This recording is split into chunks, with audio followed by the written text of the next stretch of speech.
will be about the industrial policies of India during post-reform period, that is since 1991.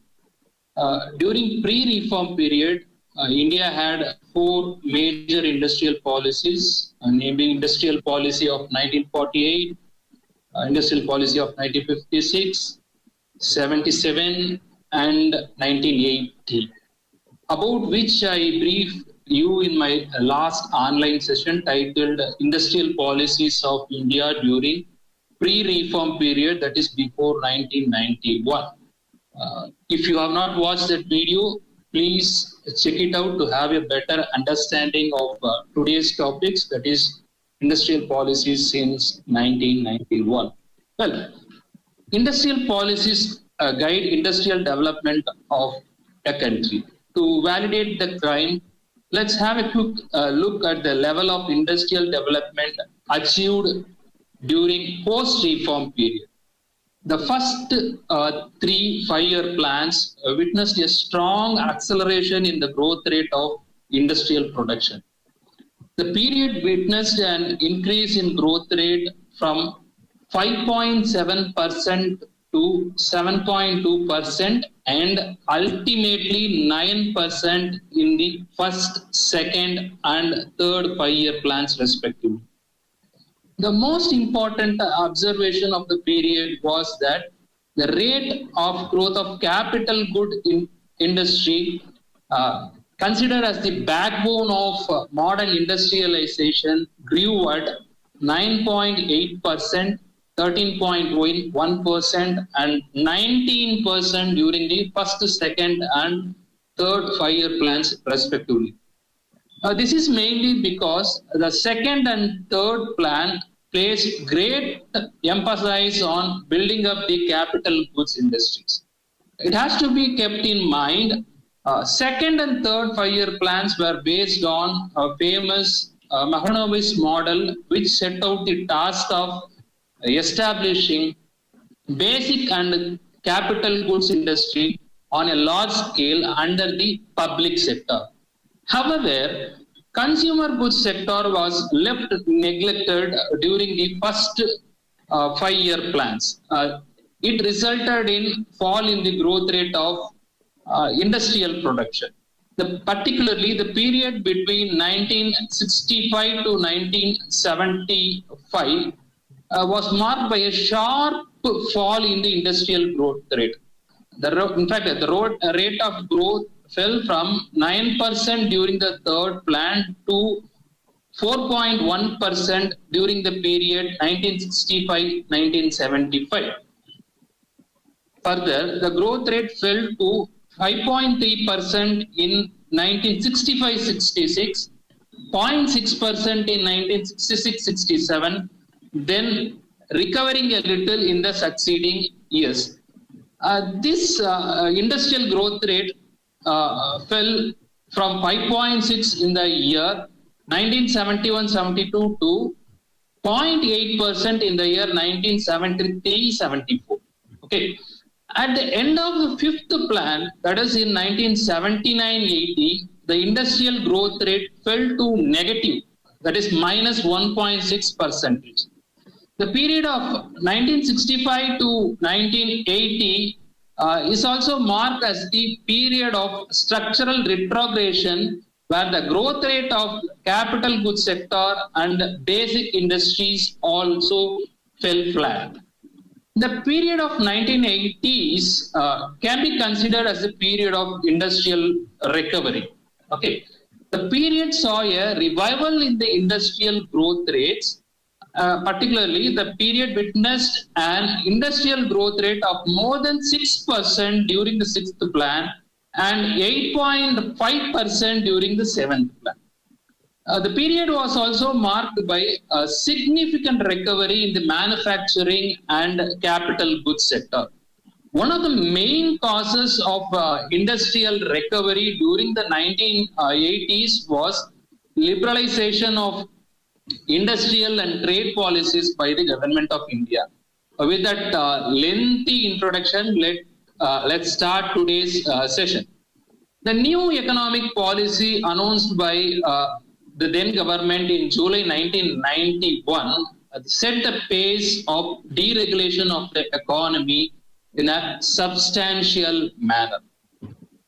India took a major liberalization decision to improve the performance of industrial sector. Subsequently, the then Congress government, headed by Prime Minister P.V. Narasimha Rao, announced a new industrial policy in July 1991, and this policy went on to change the economy to a large extent. Now let's have a look at the objectives of new industrial policy 1991. The first and foremost is to unshackle the Indian economy from cobweb of bureaucratic control, because previously we had like bureaucratic nexus which prevented from boosting the industrial growth rate to a expected level. Okay, fine. That is the first objective. And the second one is liberalizing the policy regarding foreign direct investment. And the third one is it aimed to abolish restriction on foreign direct investment. The fourth one is redefining the role of public sector. The next one is bringing of welfare scheme of Indian industries. The next one is removing restrictions imposed by Foreign Exchange Regulation Act (FERRA) on international trade. And the next one is to ensure quality standards in the production of commodities. And next one is like emphasize on research and development capabilities. And abolishing of MRTP Act, Monopoly Restrictive Trade Practices Act, is also one of the objectives of new industrial policy 1991. Apart from which, improving the productivity of Indian industry and to prepare Indian industries for globally competitive market, and thereby integrating Indian industry with the world market is also some of the objectives of new industrial policy 1991. And now let's have a look at the major initiatives taken under new industrial policy 1991. The first one is abolishing industrial license. For liberalizing the economy, need was felt to abolish industrial license except 18 industries that required compulsory license. Those 18 industries were coal and lignite, petroleum, sugar, animal fats and oil, cigars and cigarettes of tobacco and manufactured tobacco substitutes, motor cars, paper and newsprint, defense equipment, hazardous chemicals, drugs and pharmaceuticals, entertainment electronics, which includes VCR, DVD, tape recorders, and white goods, means a domestic refrigerator, dishwashing machines, so on and so forth. And also tanned and dressed fur skins, asbestos and its waste products, distillation and brewing of alcoholic drinks, raw hide, skin, leather, industrial explosive, and finally plywood and others wood-based products. These are the 18 industries that require compulsory licensing, apart from which other products need not get the required industrial license. This was the first initiative of a new industrial policy 1991. But with the passage of time, this 18 has been reduced to 14, then to 9, and later to 8, and now 5 industries, only 5 industries require compulsory licensing. I mean, if you ask like which are those 5 industries which require compulsory licensing, I would list like this: distillation and brewing of alcoholic drinks, like which requires compulsory licensing, and cigars and cigarettes of tobacco and manufactured tobacco substitutes, and hazardous chemicals, drugs and pharmaceuticals, electronics, aerospace, and that is the defense equipment, and industrial explosive, which includes safety fuses, gunpowder, and matches. And these are the 5 industries that require compulsory licensing as of now. And the second initiative under New Industrial Policy 1991 is about the role of public sector. Okay.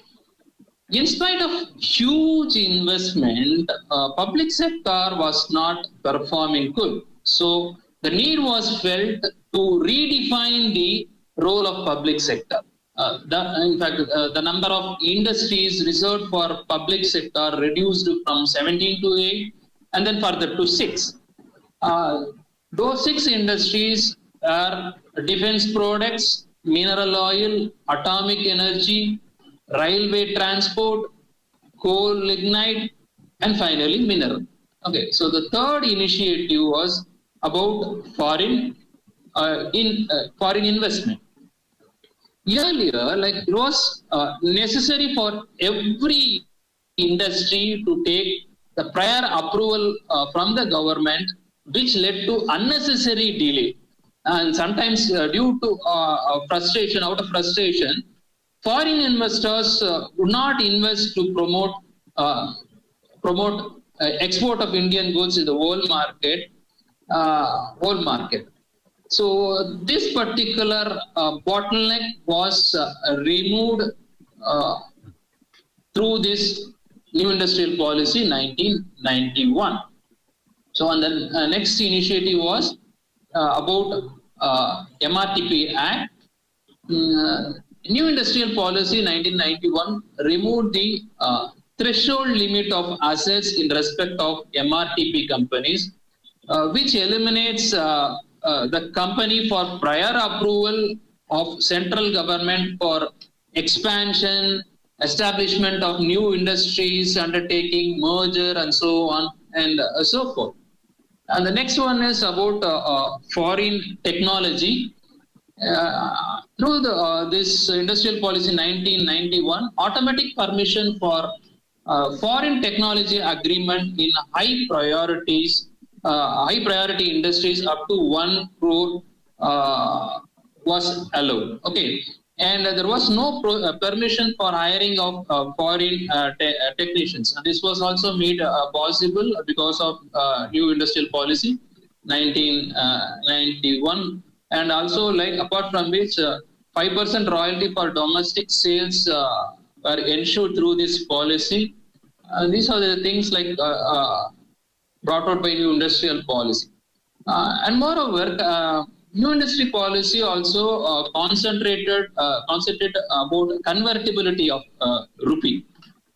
It has given the privileges to the industry regarding import of raw material and technology, and the new policy has introduced the rupee convertibility on current account as well as on capital account. The government made the current account fully convertible, while under the capital account, the repayment of loan and the depreciation of assets has been made convertible. Okay. So further, under the previous provisions, the financial institution extending loans to industrial houses had an option to convert their 20% loans into equity, and it was a major threat to the industrialists to their positions. Okay, under the new industrial policy, such a compulsory clause of conversion of loans into equity has also been abolished. This was a welcome move, and it was well appreciated by industrialists of India. And the next initiative was reservation for small-scale industries. In fact, in the year 2006, small-scale units were redefined as a unit having investment of rupees 5 crore, and in 2008, 21 items were reserved for manufacturing in small-scale industries. And again, this is a positive sign for small-scale industries, and it happened because of industry policy 1991. Okay, and this not only this, the new industrial policy also encouraged industries to set up their units in backward areas of the country. Okay, in fact, which the government has taken various measures to encourage the industries to set up their units. And this was done basically to reduce regional disparities existed at that point of time. Okay. And then another important initiative is freedom from administrative controls. The programs launched by Government of India are exempted from administrative controls, and already existing units will be free to produce any commodity based on the license already issued. Okay, fine. So it has to be said that a new industrial policy adopted in 1991 brought with itself deregulation of the economy in a substantial manner. Not only domestic regulatory reforms, but also more dynamic relationship with foreign investors and suppliers of technology were adopted. Among the domestic deregulatory measures were reduction in the areas reserved for the public sector, abolition of industrial licensing, abolition of taste manufacturing programs, amendment in the MRTP Act, and so on and so forth. Thus, reform process since 1991 has changed the role of state from principal investor to that of facilitator of entrepreneurship, giving way to privatization and liberalization. And to analyze the impact of these reforms, industrial policy 1991 reforms measure on the industrial growth, it is better to have a look at the industrial growth rate during the post-reform period. The average annual growth rate of the industry, which was close to 8% in the post-reform period, fell to 6% in the 1990s. And the growth rate in the 8th plan, which was 7.3%, fell to 6.0% in the 9th plan. In fact, it was significantly less than the targeted rate of 8.2% for the 9th plan. Since then, the period witnessed a sharp recovery and a revival of industrial sector. Particularly, the 10th and 11th plan witnessed a high growth rate of industrial production. To be particular, during the 10th plan, the growth rate was 8.2%. And you may ask why it was able to achieve that much of growth rate. Means it was mainly possible because of the performance of in manufacturing sector. The significant acceleration in the capital sector was the significant contributor to overall economic growth. During the 11th plan, the industrial growth witnessed a considerable degree of fluctuation. After growing at more than 8%, the growth collapsed to 2.8% in the year 2008-2009. The main reason for the collapse was the global financial crisis that hit the world in the year 2008. Again, the industrial growth started recovering in the year 2009-10 and touched a high of 10%. The industrial growth, after some setbacks, again recovered in the year 2010-11 to reach 8.2%.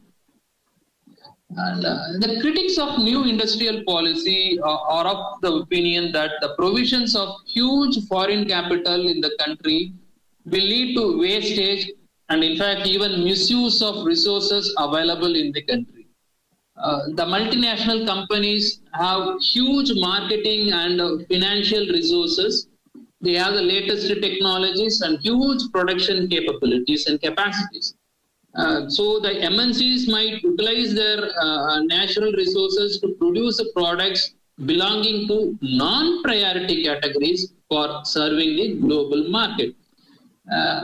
and it eventually leads to the early depletion of available resources of our country. And after a few months, after the announcement of new industrial policy 1991, the government also announced small-scale industrial policy 1991.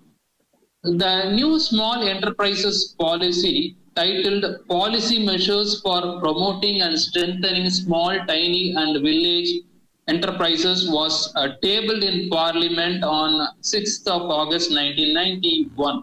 Okay, so new industrial policy was like July 1991, whereas like small sector industrial policy is like August 1991. Okay.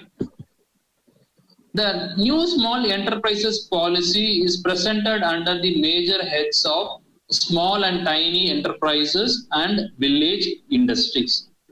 The main thrust of the new small-scale industrial policy was to impart more vitality and growth to employment and exports. The policy noted that the government raised the investment limit in plant and machinery of small-scale industries and ancillary units to rupees 60 lakh and rupees 75 lakhs respectively. As far as tiny enterprises is concerned, investment limit has been increased from 2 lakhs to 5 lakhs. Okay. However, the definition of small-scale enterprises has been changing with the passage of time.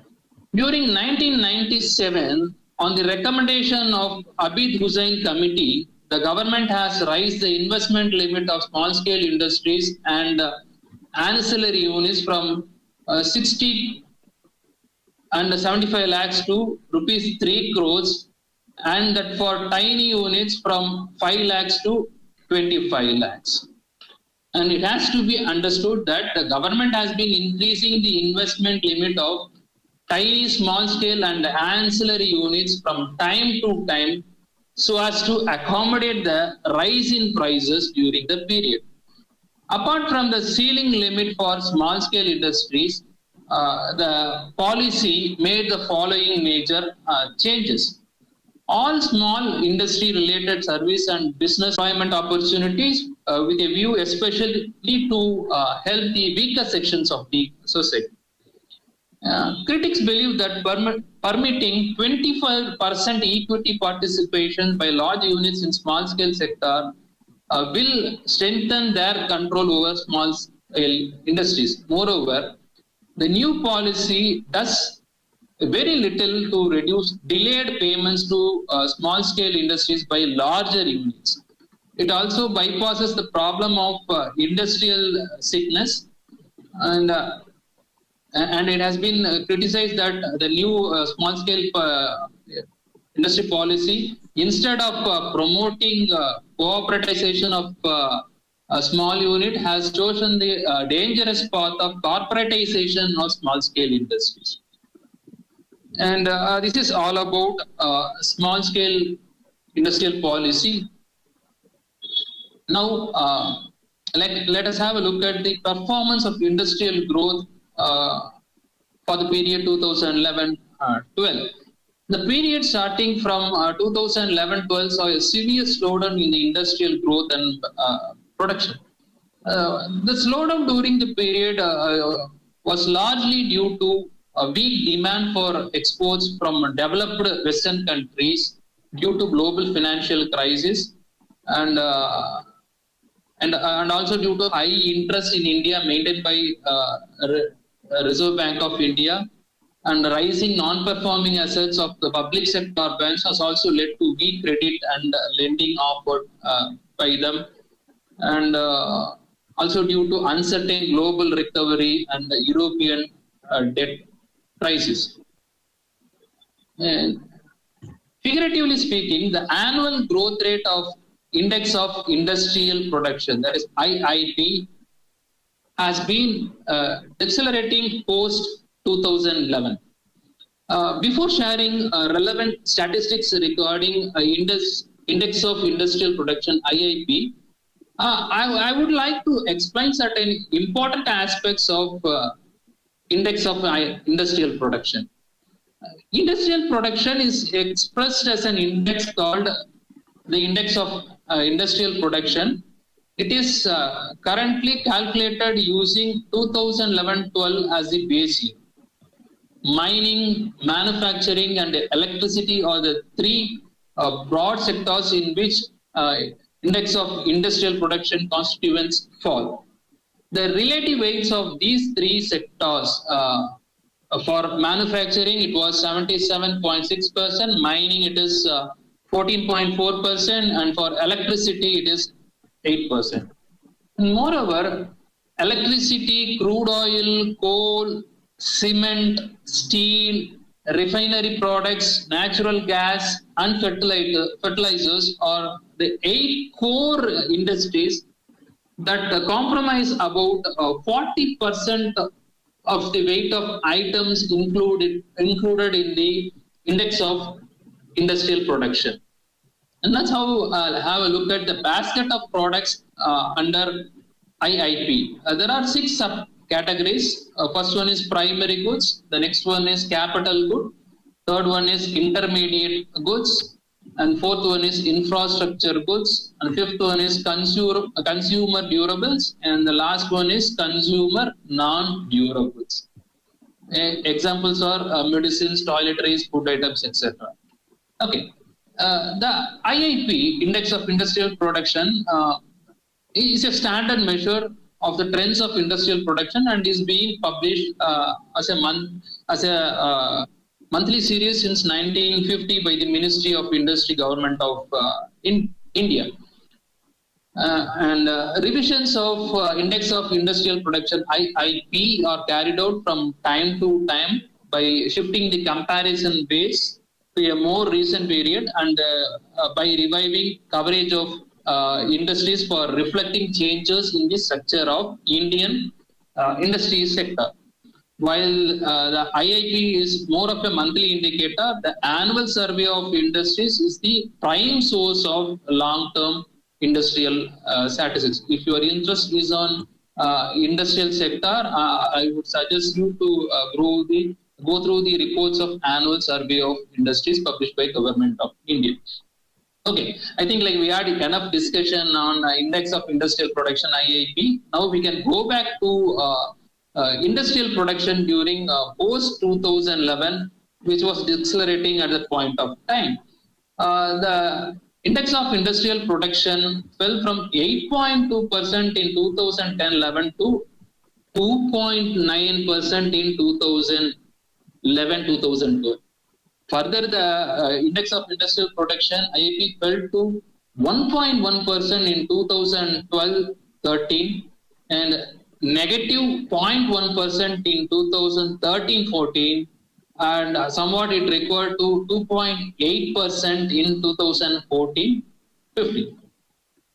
Okay, now from new industrial policy and small scale industrial policy, let's move on to the next policy, which is nothing but National Manufacturing Policy 2011. Okay, National Manufacturing Policy 2011. Okay, industrial policies in India have failed to push manufacturing sector, whose contribution to gross domestic product GDP is stagnated at about 16% since 1991. To boost the manufacturing sector, in November 2011, the Department of Industrial Policy and Promotion announced the National Manufacturing Policy. This National Manufacturing Policy set the target of manufacturing sector growth at 12 to 14% per annum, so that the sector contributes at least 25% of the national GDP and creates 100 million additional jobs in the manufacturing sector by the year 2020. 22. Okay, the policy gives a special attention to 6 industry verticals, namely employment intensive sectors, capital goods, industries with strategic significance, industries where the country enjoys a competitive advantage, small and medium enterprises, and public enterprises. Okay, the National Manufacturing Policy 2011 states that one of the key instruments to catalyze the growth of manufacturing will be the establishment of national investment and manufacturing zones, which will be developed in the nature of greenfield industrial townships. Okay, and then micro, small, and medium enterprises (MSMEs), have played a huge role in the development of Indian economy, particularly post trade reforms in 1991. MSMEs contribute nearly 8% of the country's gross domestic product and 45% of the manufacturing output and 40% of the exports. In fact, they provide the largest share of employment after agricultural sector. The Government of India has enacted Micro, Small and Medium Enterprises Development Act 2006 on October 2006. The main aim of this MSME 2006 Act is to facilitate the promotion and development and enhance the competitiveness of the micro, small, medium enterprises.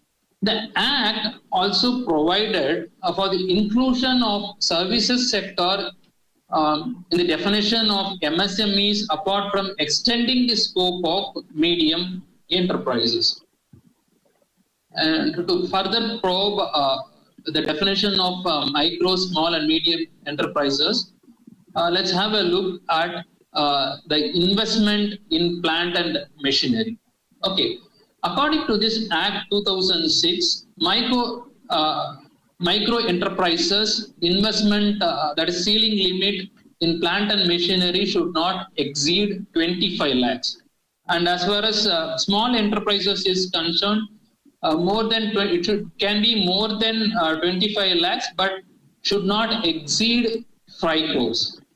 For medium enterprises, it can be more than 5 crores, but it should not exceed rupees 10 crores. This is as far as investment in plant and machinery. And MSMEs for the service sector, it is something different. The ceiling limit is entirely different. Again, like for micro enterprises, for investment in equipments, it should not exceed rupees 10 lakhs. For small enterprises, it can be more than 10 lakhs, but should not exceed 2 crores. As far as medium enterprises is concerned, investment in equipments can be more than 2 crores, but it should not exceed 5 crores. Okay.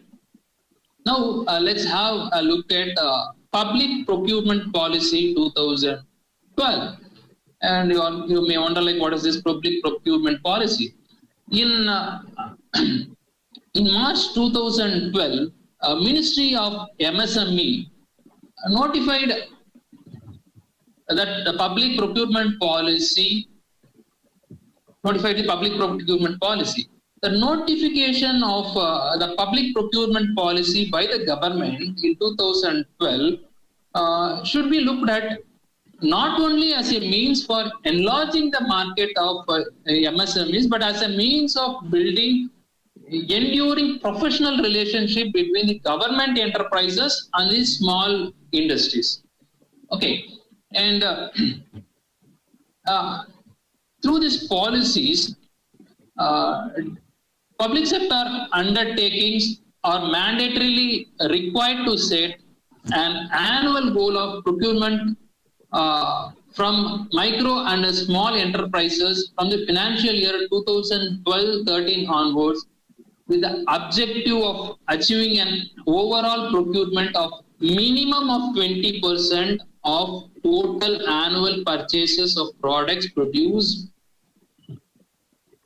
and services rendered by micro and small enterprises in a period of 3 years. And the public procurement policy also makes special provision for MSCs owned by scheduled class or scheduled tribes. Out of 20% target of annual procurement from micro small enterprises, the policy as a sub-target earmarks 20%, that is 4% out of 20% for procurement from MSCs owned by scheduled caste or scheduled tribe entrepreneurs. This was a major initiative made possible because of public procurement policy 2012. Okay.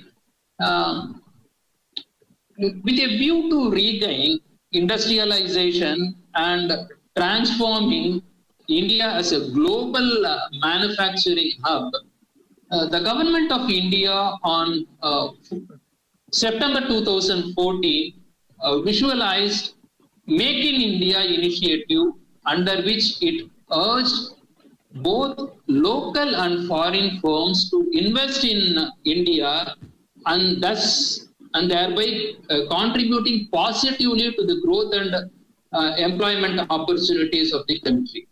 The primary focus of this initiative has been on 25 key sectors of the Indian economy. Now, let's have a look at some of the policy innovations made by the government under Make in India initiative. First one is like Invest India cell. This particular cell guides the investors about various aspects of regulatory and policy issues, and it, not only this, it may also assist in obtaining regulatory clearance. To put it short, like it serves as the first reference point for foreign investors. And the next innovation under Make in India initiative was e-Biz single window. This enables fast and efficient access to government to online portal business services through online portal. And the third one is easing policies and law. To make effort in this direction, especially related to industrial delicensing and labor reforms, this particular innovation was quite helpful. And the next innovation was global visitor connectivity, which is initiated to develop the visitors across geographical connectivity locations, interests, etc., to provide relevant information. Okay, and the next innovation was Accompanies Amendment Act 2015. This was done to simplify a number of regulatory requirements and to remove requirements of minimum paid up capital and a common seal for companies. And also another innovation was investor facilitation. It acts as a dedicated investment promotion agency for attracting funds in the country. And the next innovation through Make in India initiative was country level management teams. It is to set up special management teams for facilitating country-wise fast-track investment proposals. And also, like initiative was taken to protect minority investors, particularly to safeguard shareholders of private companies and to help, as I said, like minority investors. And in August 2007, a draft industrial policy was floated by the Department of Industrial Policy and Promotion, which aims to create jobs over the next 2 decades and to promote foreign technology transfer and to attract $100 billion foreign direct investment annually. Okay, so this was the draft of Industrial Policy 2017. And this draft also emphasized to use new technology such as robotics and artificial intelligence. And the policy is expected to emphasize promoting research and development and set up an institutional mechanism to encourage commercial utilization of research done using government funds. This policy was also expected to focus on Make in India, improving ease of doing business, aligning trade and manufacturing, improving access to credit for MSMEs, industrial infrastructure creation, skill development, and promotion of technology. The much anticipated new industrial policy has to get the cabinet approval. If implemented, it is expected that this industrial policy might lead to job creation and modernization of units, and also encourage entrepreneurs to experiment with new technology and thereby improving their efficiency and efficacy level. The Department of Industrial Policy and Promotion is also hopeful that this policy will act as a catalyst to help the Startup India initiative to drive India's economic growth rate. Here, it has to be understood that one of the action plan of Startup India announced by the Government of India in January 2016 is Industry Academia Partnership and Incubation. I repeat, Industry Academia Partnership and Incubation is one of the action plan of Startup India. And other two thrust areas of Startup India are simplification and funding support and incentives. Keeping in mind the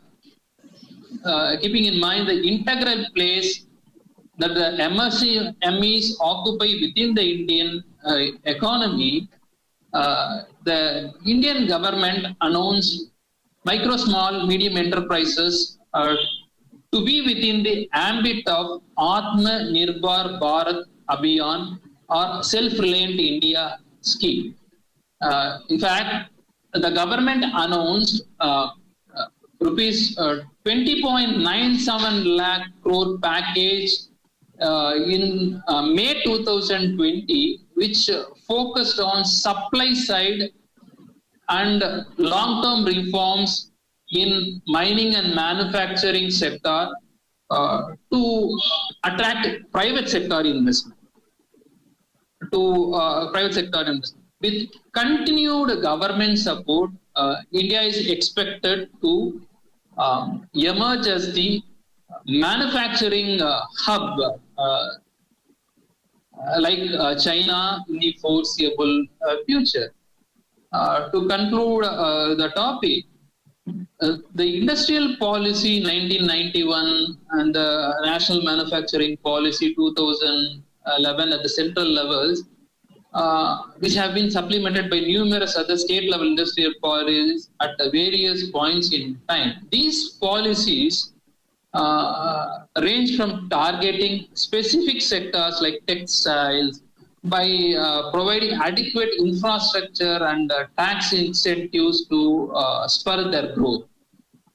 In spite of various policy measures of late, industrial growth in the fiscal year 2020-2021, that is April-October, has contracted to 17.5%. Compared to a 0.1% rise in the corresponding period a year ago, that is like in 2019-20 April-October. This creates a big question mark about the relevance of industrial policies. While The importance of an industrial policy and its effectiveness has been widely debated. However, it has to be understood that there are various empirical studies which prove that there is a correlation between implementation of these kind of industrial policies which results in better output and employment levels. So therefore, it has to be realized industrial policy by itself has the potential to directly alter the industrial structure of an economy in desired directions, and hence the use of industrial policy will need to be continued as it is a significant policy tool for achieving better growth rates. But having said that, the effectiveness of industrial policy will depend on the quality and nimbleness of its design and implementation. Therefore, role of industrial policies should evolve with changes in the domestic and international economic environment. Okay, with this, let me conclude this session. Thanks for joining us. Take care. Bye-bye.